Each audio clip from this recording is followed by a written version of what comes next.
Glória a Deus. Desejo cumprimentar os irmãos com a paz do Senhor. Amém. Podeis tomar os vossos lugares. Glória a Deus. Queridos irmãos, primeiramente quero agradecer a Deus por mais essa oportunidade de poder mais uma vez estar na casa do Senhor nesta noite. Mais uma noite na presença do Senhor. É um grande privilégio podermos estar aqui adorando e bendizendo o nome de Jesus. Quero agradecer ao pastor pela oportunidade que nos concede de poder falar a palavra do Senhor aqui nesta noite.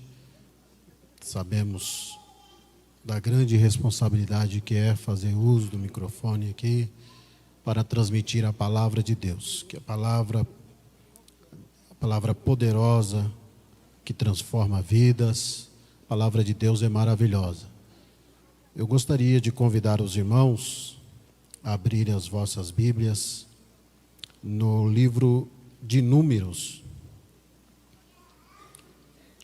Números, capítulo 35. É o quarto livro da Bíblia. Quarto livro da Bíblia, Números 35. Glória ao nome de Jesus. Estaremos lendo alguns versos do 9 a seguir. Números, capítulo 35, a partir do verso 9, para a nossa meditação. Glória a Deus. Nos diz a palavra do Senhor. Falou mais o Senhor a Moisés, dizendo: Fala aos filhos de Israel e dize-lhes: quando passardes o Jordão à terra de Canaã, fazei com que vos estejam à mão cidade que vos sirvam de cidades de refúgio, para que ali se acolha o homicida que ferir alguma alma por erro. E estas cidades vos serão por refúgio do vingador do sangue, para que o homicida não morra, até que esteja perante a congregação no juízo. E das cidades que derdes, haverá 6 cidades de refúgio para vós. 3 dessas cidades dareis daquém do Jordão, e 3 destas cidades dareis na terra de Canaã, cidades de refúgio serão. Verso 15.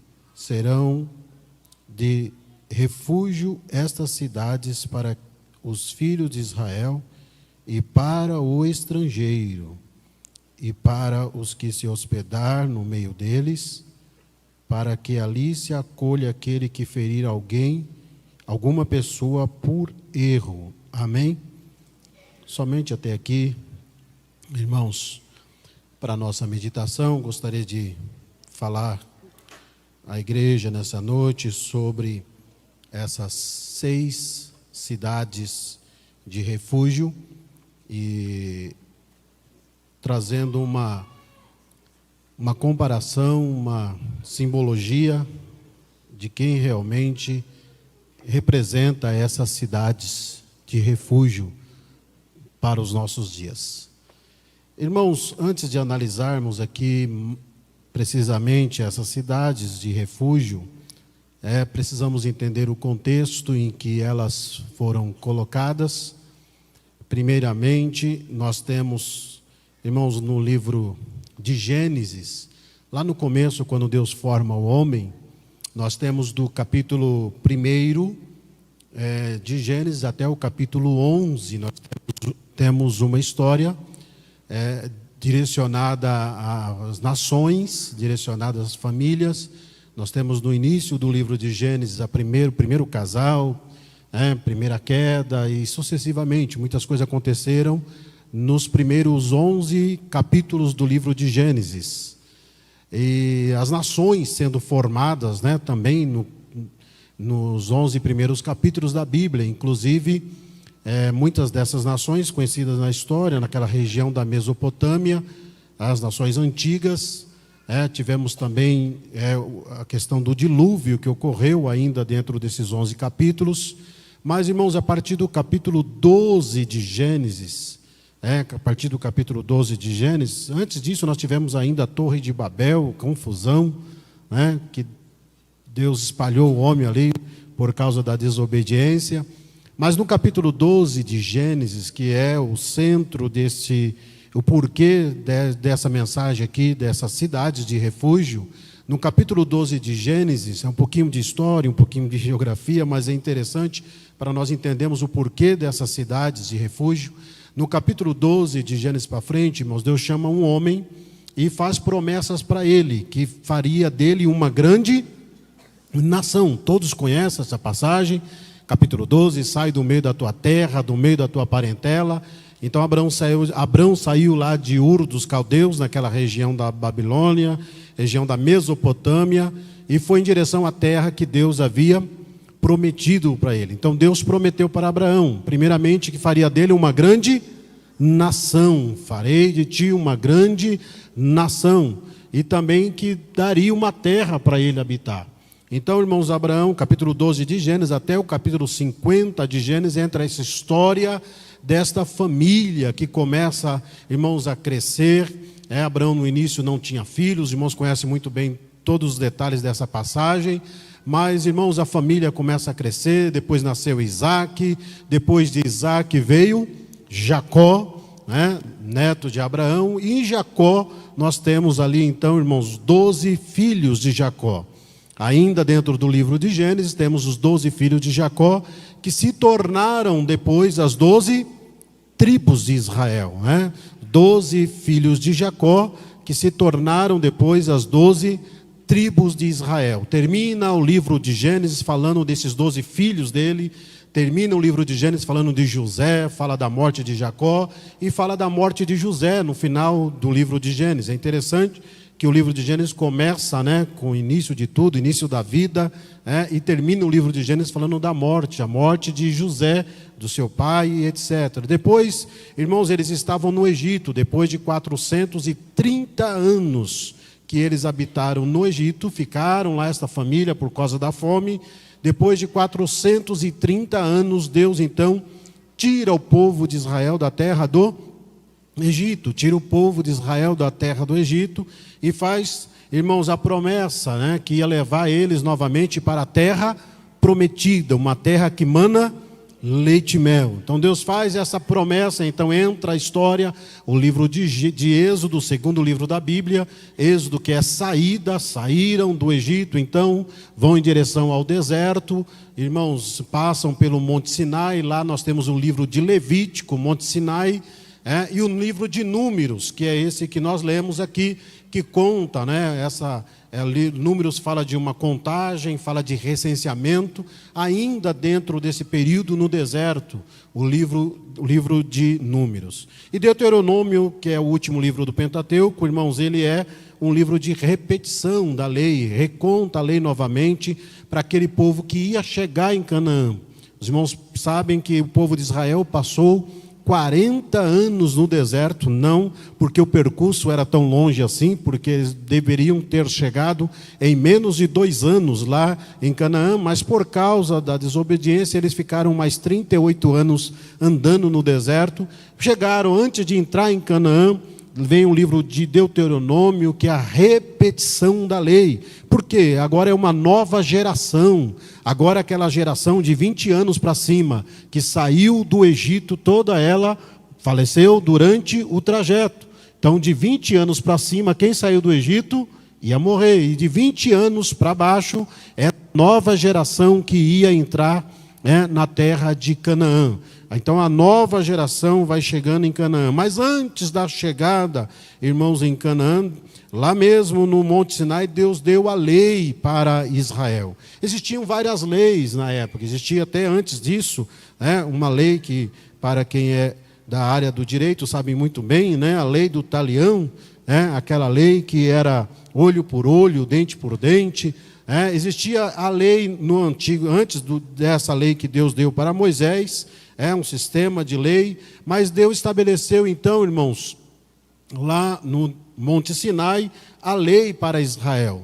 E agora, no meio da história da lei, Deus coloca aqui no livro que nós chegamos, no livro de Números, Deus estabelece antes da entrada em Canaã. Quando nós falamos entrada em Canaã, irmãos, Israel não é uma terra tão grande assim como nós imaginamos às vezes. Israel, um território, tem aí aproximadamente 470 quilômetros de comprimento, de largura 135 quilômetros. Então, é um território mais ou menos do mesmo tamanho aqui do estado do Sergipe. Então, é um território, analisando a nível de Brasil aqui, um território pequeno, mas é um território abençoado. Por que abençoado? Porque Deus prometeu. Quem prometeu aquela região foi Deus. Deus prometeu que ia levar Israel para aquele lugar.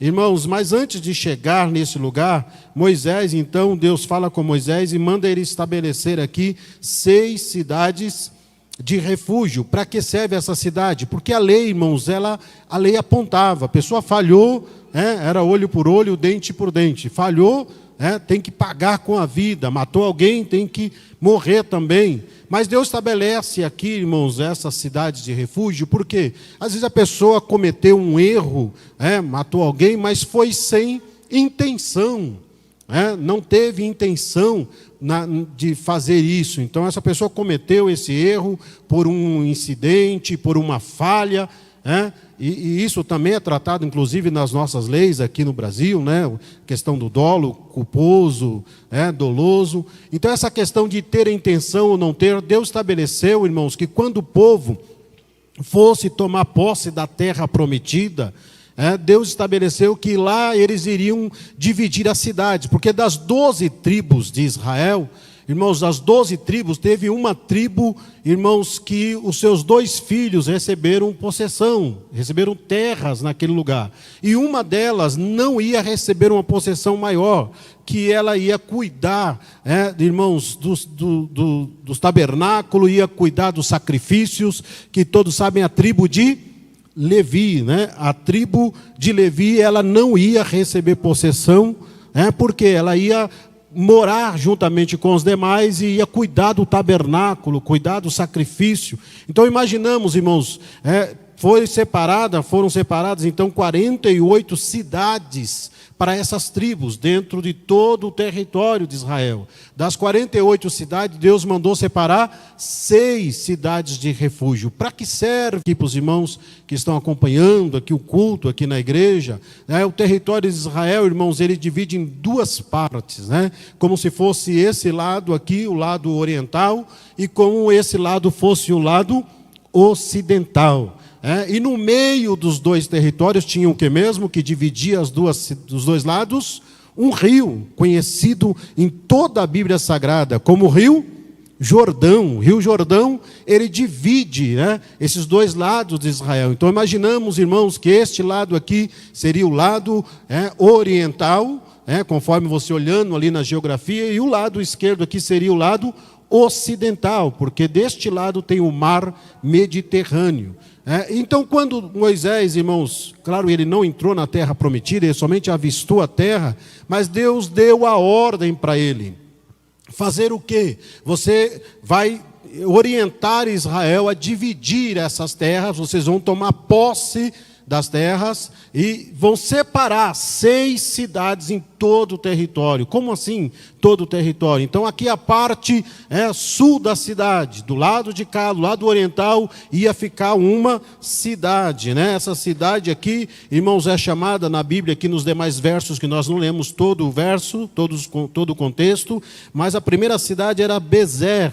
Essa cidade, Bezer, quer dizer fortaleza remota. Essa primeira cidade, ela ficaria nessa região aqui, do território de Israel. Então ela ficaria nesse lado. Por quê? Israel ia entrar exatamente por esse lado para tomar posse da terra prometida. Então a primeira cidade, Bezer, ia ficar aqui no sul, neste lado oriental de Israel. Depois temos uma segunda cidade chamada Ramote, que ela ficaria mais ou menos ali no meio da igreja, deste lado de cá, mais ou menos no meio do território de Israel, que quer dizer lugar elevado. E lá no final, lá no meu canto direito, lá no final, temos uma outra cidade chamada Golã, irmãos, que era um território de Manassés, que quer dizer exílio. Então, deste lado oriental aqui, Deus determinou que ficasse quantas cidades?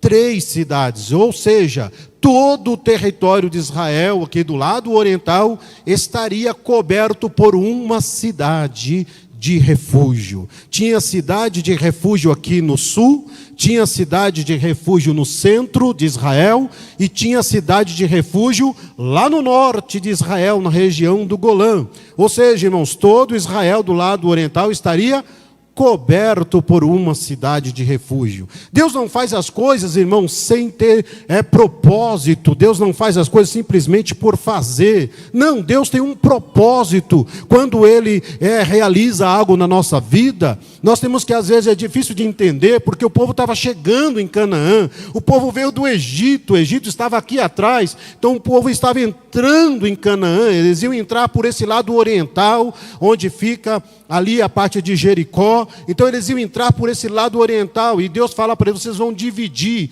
6 cidades, 3 para cada lado. Então 3 cidades para este lado e 3 cidades para o lado ocidental. Que a primeira cidade era a cidade chamada Quedes, quer dizer justiça, lá no lado esquerdo. Então aqui é o Rio Jordão, lá atrás no lado esquerdo seria a cidade de Quedes, que é no norte de Israel, ficaria essa cidade. No meio, também aqui na parte central do lado de cá, temos a outra cidade chamada Siquém. Siquém, irmãos, que também fica do lado de cá de Israel. E aqui perto da parte sul, já próximo aqui da parte sul, temos uma outra cidade chamada Hebrom. Hebrom quer dizer comunhão. Então, irmãos, pastor, o que isso tem a ver conosco? O que essas cidades têm a ver com a igreja? O que a cidade tem a ver conosco hoje?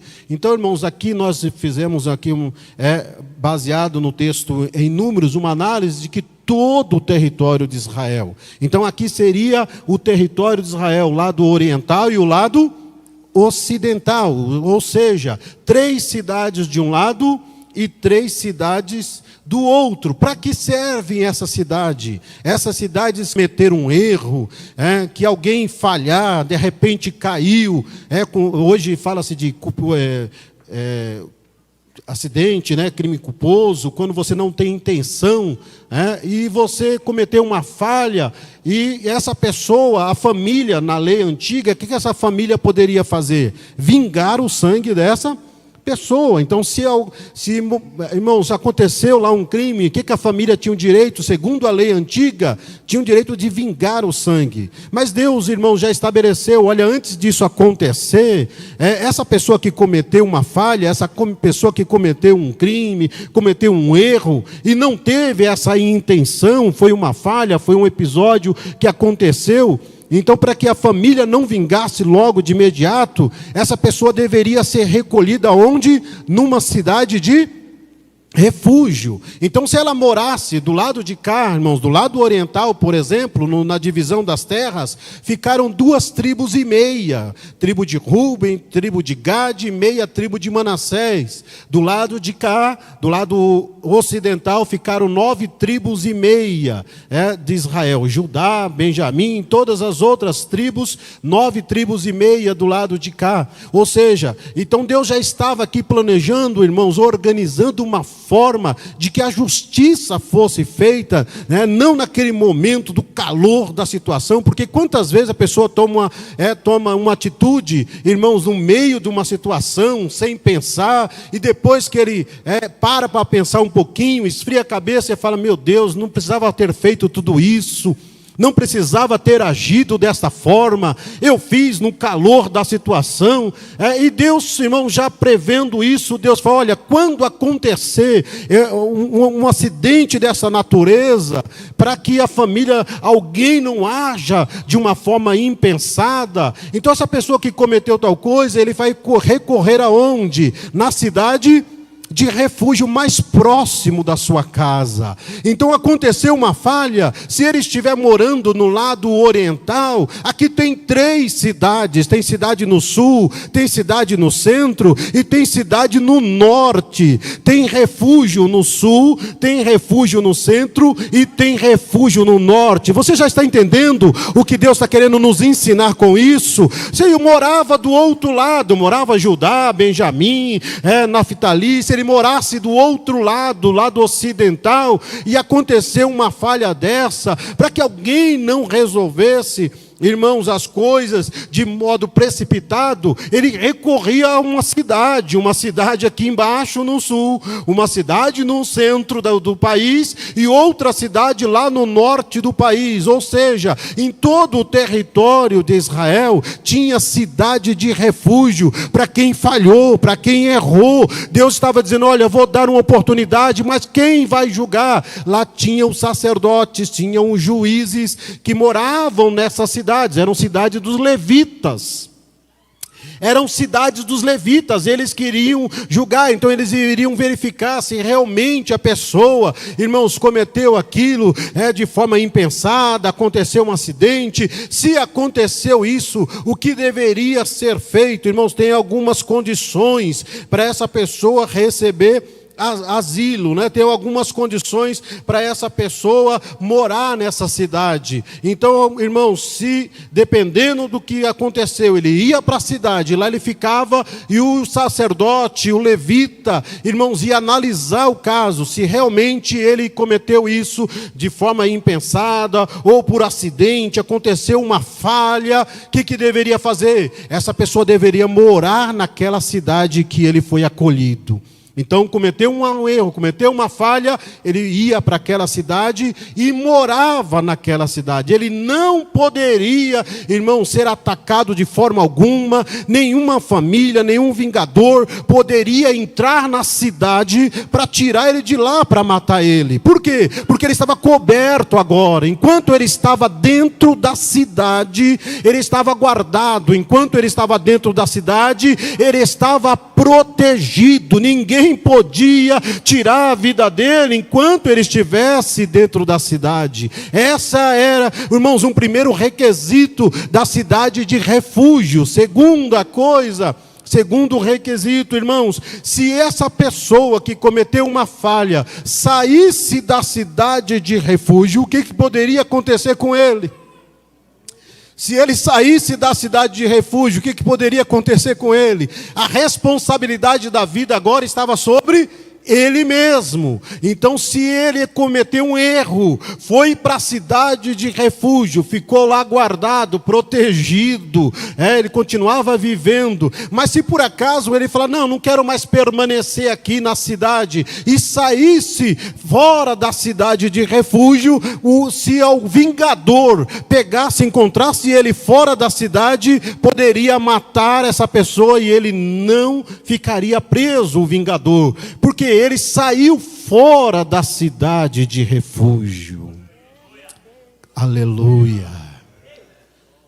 Temos aí, irmãos, uma simbologia muito grande. Outra coisa que é importante, que esse texto das cidades de refúgio também nos ensina, irmãos, aqui nessa noite.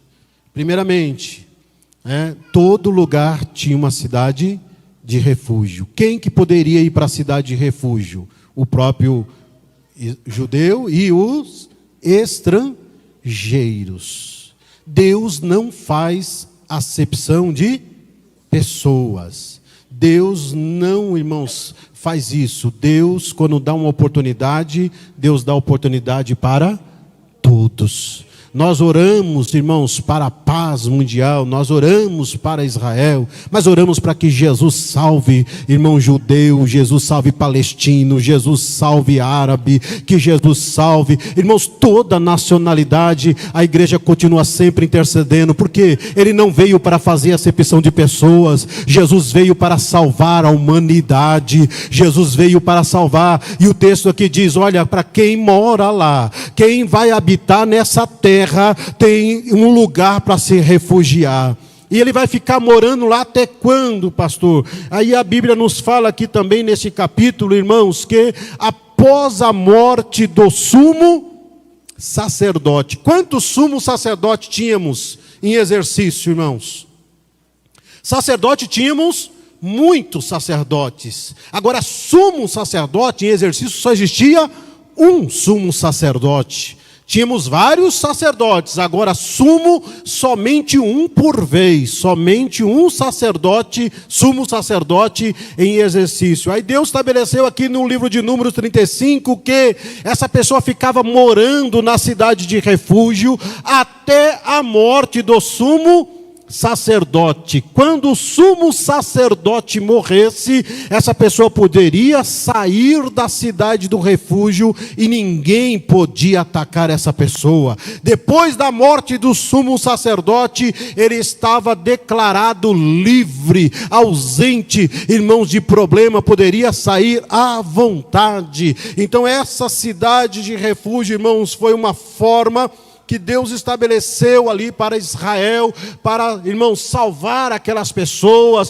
para dar uma oportunidade àquelas pessoas que falharam, que cometeram um erro, e Deus estabeleceu isso para Israel lá no Antigo Testamento. É claro, irmãos, que tudo isso tem uma simbologia também, é claro que tudo isso tem um contexto apresentando, irmãos, para o nosso Senhor e Salvador Jesus Cristo. Ele, irmãos, aqui representa a cidade de refúgio. Jesus Cristo é a nossa cidade de refúgio. Ele é também o juiz que vai julgar a causa, mas Ele é também, irmãos, o sumo sacerdote. A primeira simbologia, Ele é a cidade de refúgio. Isso quer dizer o quê? Irmãos, em Romanos capítulo 3, verso 23, nos diz, porque todos pecaram e destituídos estão da glória de Deus. Quem que errou? Quem que pecou? Quem que fez o que não devia? Todos nós. Nós não estamos aqui nessa noite porque somos bonzinhos, não estamos aqui nessa noite porque fazemos por merecer, não, todos nós estávamos separados de Deus, todos nós estávamos condenados, a humanidade inteira estava afastada de Deus, mas a cidade de refúgio apareceu, a cidade de refúgio apareceu, e tem cidade de refúgio onde, pastor? Onde é que eu encontro essa cidade de refúgio? Se você for no norte, ela está lá. Se você for no centro, ela está lá. Se você for no sul, a cidade está lá. Se você for do outro lado, a cidade está lá. Onde eu encontro essa cidade de refúgio? Ela não é física, não é quatro paredes, não são quatro paredes, não. O que é a cidade de refúgio? Ela é espiritual. Ela se chama Jesus. Ela se chama Jesus. Ela está aberta nesta noite, dizendo: venha! Venha, tem uma oportunidade para você. A cidade está aberta. Aleluia. Mas eu errei, pastor, eu falhei, eu fiz o que não devia. Sim, eu também fiz, todos nós fizemos, todos nós erramos. Mas quem entrou aqui na cidade de refúgio? Quem entrou na cidade de refúgio? Você entrou, você aceitou ir para a cidade de refúgio. Você está guardado, você está garantido. Alabassuri de Candarai. Aleluia. Tem cidade de refúgio aqui no Itaim Paulista. Tem cidade de refúgio aqui no Itaim Paulista. Tem cidade de refúgio lá na Zona Sul, tem cidade de refúgio. Assim como as cidades cobriam todo o território de Israel, irmãos, o lado ocidental, o lado oriental, norte e sul, irmãos, a cidade de refúgio, ela está aqui nesta noite também para te socorrer. Tem um detalhe: todos nós éramos culpados, todos nós falhamos. Glória a Deus. Só que tem um detalhe: você entrou na cidade de refúgio. Você só está garantido se você permanecer nela. Se você saiu dela, é por sua conta e risco. Você só pode dizer que estará livre e garantido enquanto você estiver na cidade de refúgio. Se você saiu da cidade de refúgio, tem gente que vai querer te vingar, tem gente que vai querer acabar com você, tem gente que vai querer te destruir. Tem o inimigo das nossas almas, ele não quer ver você adorando a Deus, não quer ver você feliz, ele quer ver você triste, abatido. Mas, aleluia, enquanto isso, nós estamos aqui anunciando nessa noite: tem cidade de refúgio para você, tem liberdade dentro da cidade. Não saia dela não, não saia dela não, aleluia. Quando Jesus Cristo nos comprou, quando Jesus Cristo nos salvou, nos diz a Bíblia em Efésios capítulo 1, verso 13: e tendo nele crido, o que eu faço para ser salvo? Creia em Jesus, aceite a Jesus, e tendo nele crido, fostes selados com o Espírito Santo da promessa, o qual é o penhor da vossa salvação. Sabe o que acontece? Quando você aceita Jesus como Salvador, o Espírito Santo vem e sela a tua vida. Ele coloca uma marca na tua vida. Você pertence a Jesus agora. Você está garantido na cidade de refúgio. Não saia, não saia. Você tem a marca de Cristo na tua vida. Fosse selados com o Espírito Santo da promessa. Enquanto você está aqui dentro da cidade, aleluia, só vai acontecer com você o que Ele permitir. Às vezes, irmãos, o vingador, ele quer nos atingir, ele faz uns planos às vezes, né? Eu vou ficar aqui na espreita para ver se ele sai da cidade, eu vou ficar aqui aguardando para ver se eu acho uma forma de acabar com ele, mas ele não pode. Enquanto você está aqui, você tem uma marca, você é marcado pelo sangue de Jesus Cristo, você está guardado, o maligno não toca, ele não pode tocar em você. Enquanto você estiver dentro da cidade de refúgio, tem bênção, tem livramento, tem segurança para quem está na cidade de refúgio. Aleluia, glória a Deus, aleluia, glória a Deus. Para terminar, o texto aqui nos diz que para essa pessoa ficar livre definitivo, porque o Antigo Testamento era uma preparação. Quando a pessoa pecava dentro da lei, quando a pessoa errava, porque não tinha quem não errasse, não tinha quem não descumprisse a lei em algum ponto. Então a pessoa errou porque isso era coisa do homem. O que ele tinha que fazer, irmãos? Levar um cordeiro, um animal, ao sacerdote. E o sacerdote ia fazer o quê? Oferecer sacrifício por ele, para cobrir o pecado dele. Ele adiava, vivia mais uns anos, vivia mais um tempo, e pecava de novo. Tinha que fazer o quê? Sacrificar outro cordeiro. Levava ao sacerdote.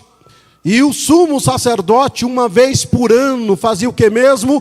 Oferecia sacrifício por toda a nação de Israel. O sumo sacerdote oferecia sacrifício por toda a nação de Israel. Pastor, não tinha mais de um sumo sacerdote? Não, só existia um sumo sacerdote.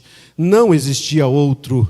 Irmãos, e a Bíblia vai falar lá em Hebreus, quem é o nosso sumo sacerdote?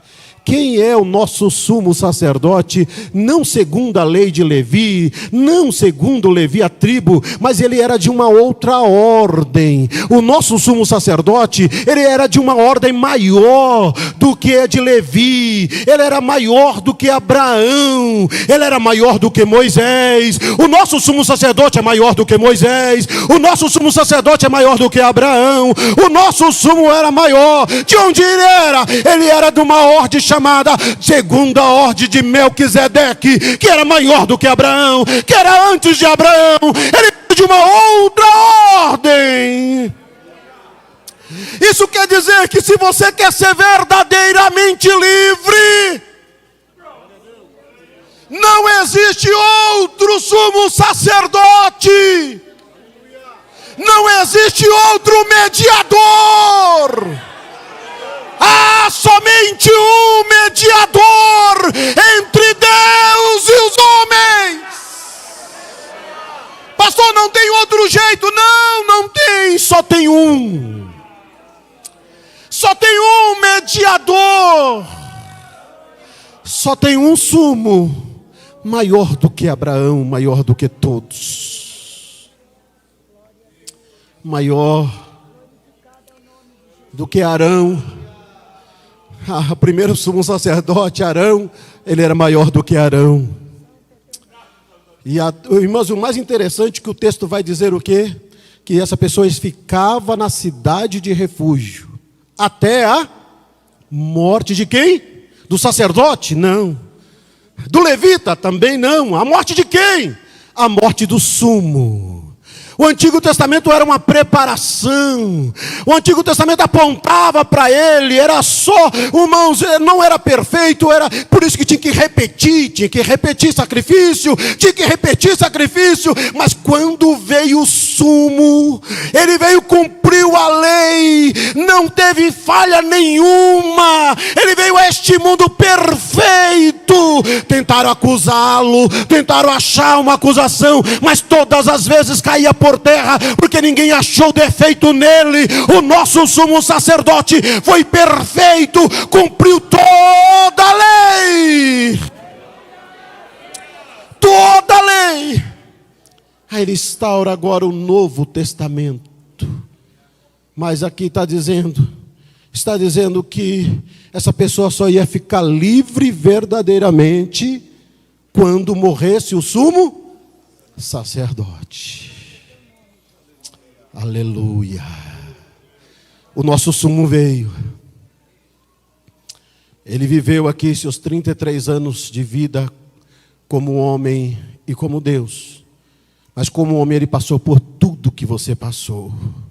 Como homem ele passou por provações, foi tentado, porque ele era perfeito. Mas quando ele estava ali na cruz, chegou o momento da consumação. Para que eu e você estivesse aqui nessa noite, o sumo sacerdote tinha que morrer. Para que nós fôssemos livres, o sumo sacerdote teria que morrer. Ele foi para aquele jardim chamado Getsêmani. Jardim Getsêmani, irmãos, um lugar que mexe muito com a gente. Eu já fui em vários lugares lá em Israel, mas o jardim de Getsêmani é um lugar que marca muito a história. Porque aquele lugar foi onde Jesus estava naquele último dia, naquela última noite, em que ele se reúne com seus discípulos e fala: ficai aqui, eu vou mais um pouquinho além orar. E ele começa a orar, e aquele sumo sacerdote começa a pensar em mim, começa a pensar em você. Ele não merecia ir para a cruz, ele não merecia morrer. Não, mas ele pensou: eu tenho que executar uma obra, eu vou ter que morrer para que eles sejam livres verdadeiramente. Eu vou ter que morrer para que eles sejam livres verdadeiramente. Ele pensou em mim, ele pensou em você.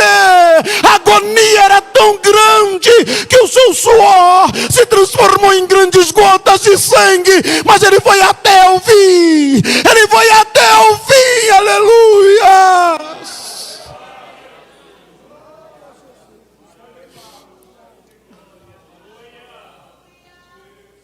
Aleluia. Aleluia.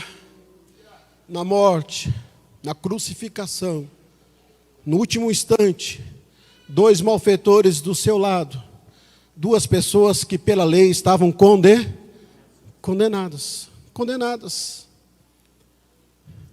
E um olha para Jesus e começa a dizer: desce da cruz, salva-te a ti mesmo.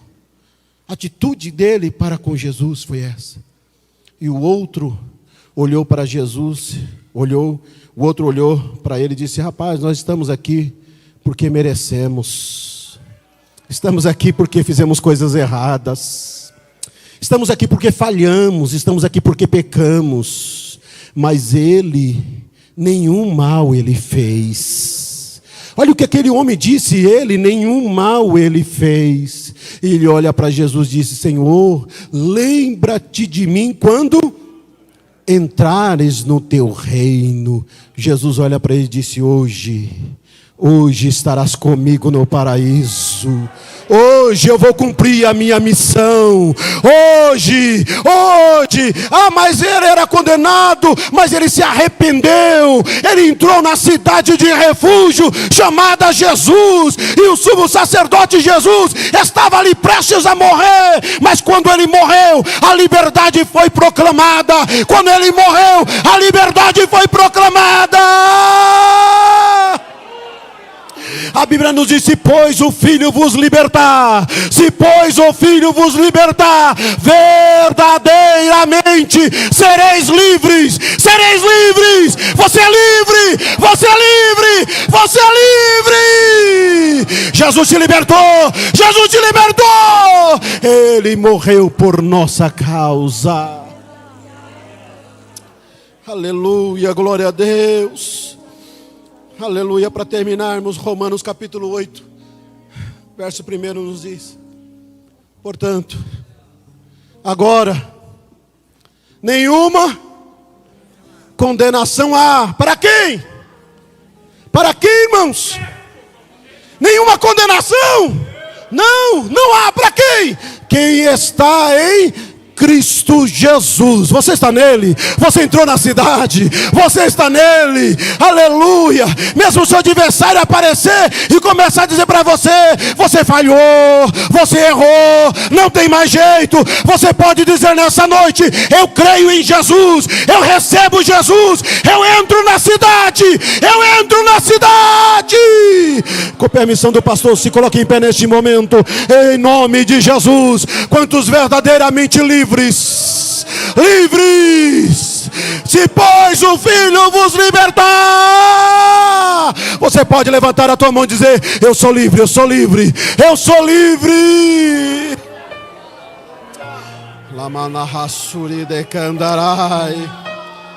Exalte o nome do Senhor por isso.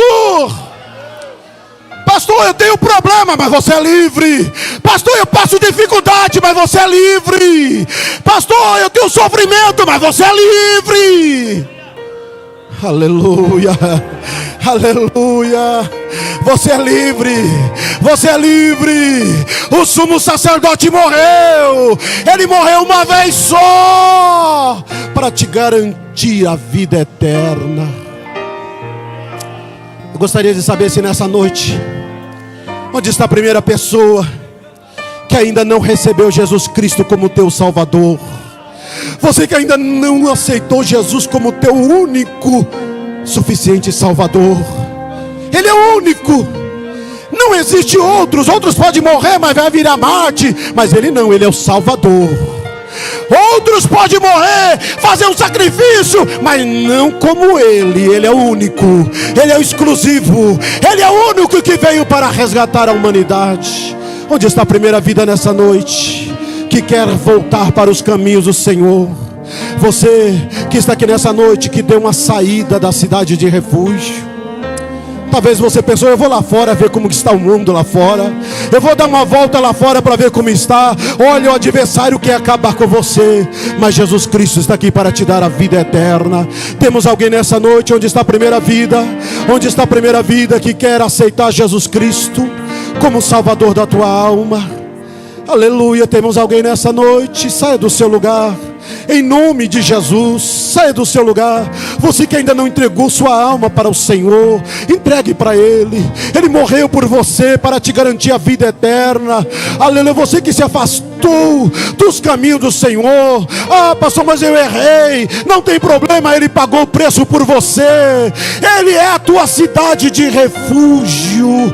Temos alguém nessa noite que quer retornar à casa do Pai? Aleluia. Em nome de Jesus, se tiver, saia do seu lugar. Aleluia, glória a Deus. Enquanto você pensa, enquanto você decide, Aleluia, nós oramos ao Senhor. A igreja te aguarda. Temos alguém nessa noite? Aleluia, agradeço. Disse o Senhor.